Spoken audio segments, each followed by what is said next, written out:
বন্ধুরা কেমন আছে? আশা করি ভালো আছে। আমি ভালো আছি। তো চলো, আজকে বেরোনো আছে, একটু বেরোবো।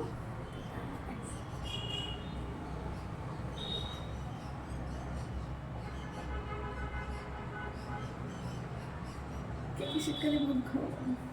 আমি কিন্তু রোজ চামচ করে মধু খাই শীতকালে। তো মধু খাওয়া কিন্তু ভালো, কিন্তু কী বলো তো, পিওর মধু হলে সেটা খাওয়া খুবই ভালো। তো এখন আর পিওর জিনিস পাওয়া যায় কোথায় বলো? তো তাও এই যে মধুটা খেলে শীতকালে আর কি কাঁটা গরম না, তো সর্দি কাশিটা একটু কম হয়। তো জানো, একটু মধু খেয়ে নিই, এর সাথে তুলসী পাতাও একটু চিবিয়ে চিবিয়ে খেয়ে নিই।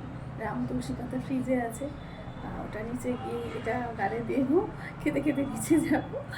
আর তোমার ফ্রিজ থেকে রাম তুলসী পাতাটা বের করবো, ওটাকে একটু ধোবো, ধুয়ে দুটো চারটে গালে দিয়ে দেবো, দিয়ে একটু চিবিয়ে খেয়ে নেবো। তাহলে কী বলো তো, সর্দি কাশিটা আর কি হয় না, শরীর খারাপটা কম হয়। ওই জন্য একটু ওইটা খাই, জানো তো।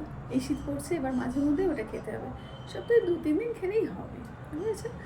তো তাহলে একটা টিপ বলে দিলাম তোমাদের, যে তোমরা কীভাবে সুস্থ থাকবে, সুন্দর থাকবে শীতকালে। তো চলো, ভালো লাগলে অবশ্যই ভালোবাসা দিও, আর ভালো থেকো অবশ্যই। টাটা।